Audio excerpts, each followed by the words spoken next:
എല്ലാവർക്കും നമസ്കാരം. ഇത് സേറയുടെ pH ടെസ്റ്റിംഗ് കിറ്റാണ്. നമ്മുടെ അക്വേറിയം, ഫിഷ് ടാങ്ക് അതിലൊക്കെ വെള്ളത്തിൻ്റെ pH നോക്കാനായിട്ടുള്ള ഒരു സൊല്യൂഷനാണത്. ഇതിൻ്റെ കൂടെ 4 ടെസ്റ്റ് ട്യൂബും അതുപോലെ തന്നെ യൂണിവേഴ്സൽ ഇൻഡിക്കേറ്റർ സൊല്യൂഷനും കിട്ടും. അതുപോലെ തന്നെ ഒരു പേപ്പറിൽ കളർ കോഡ് pHൻ്റെ കളർ കോഡ് അടങ്ങിയ ഒരു പേപ്പർ കിട്ടും. അപ്പോൾ നമുക്ക് അതിനായിട്ട് നമ്മൾ ടെസ്റ്റ് ചെയ്യേണ്ട ടാങ്കിൽ നിന്നും 3 ml വെള്ളം ആ ടെസ്റ്റ് ട്യൂബിലേക്ക് എടുക്കുക. ആ ഫില്ലർ 1 ml ഫില്ലറാണ്. അപ്പോൾ അതുപോലെ 3 മുട്ട എടുത്താൽ 3 ml ആയി. അതിനുശേഷം 2 തുള്ളി യൂണിവേഴ്സൽ ഇൻഡിക്കേറ്റർ സൊല്യൂഷൻ നമുക്കിതിലേക്ക് ഒഴിക്കാം. അത് ഒഴിച്ചതിന് ശേഷം നല്ല രീതിയിൽ ഷെയ്ക്ക് ചെയ്യുക.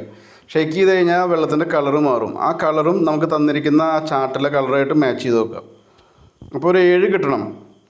7.5 വരെ വരാം. അപ്പോൾ ഈ വെള്ളം നമുക്ക് ഉപയോഗപ്രദമായ വെള്ളമാണ്. ഇതുകൊണ്ട് മീനുകൾക്ക് വേറെ ദോഷങ്ങളൊന്നും ഉണ്ടാവില്ല. അപ്പോൾ ഈ ഒരു ടെസ്റ്റിങ് നമുക്ക് 200 പ്രാവശ്യം നമുക്കിത് ചെക്ക് ചെയ്യാൻ പറ്റും. അപ്പോൾ ഇനി മറ്റു വിശേഷങ്ങളുമായി മറ്റൊരു വീഡിയോയിൽ കാണാം. Thanks for watching.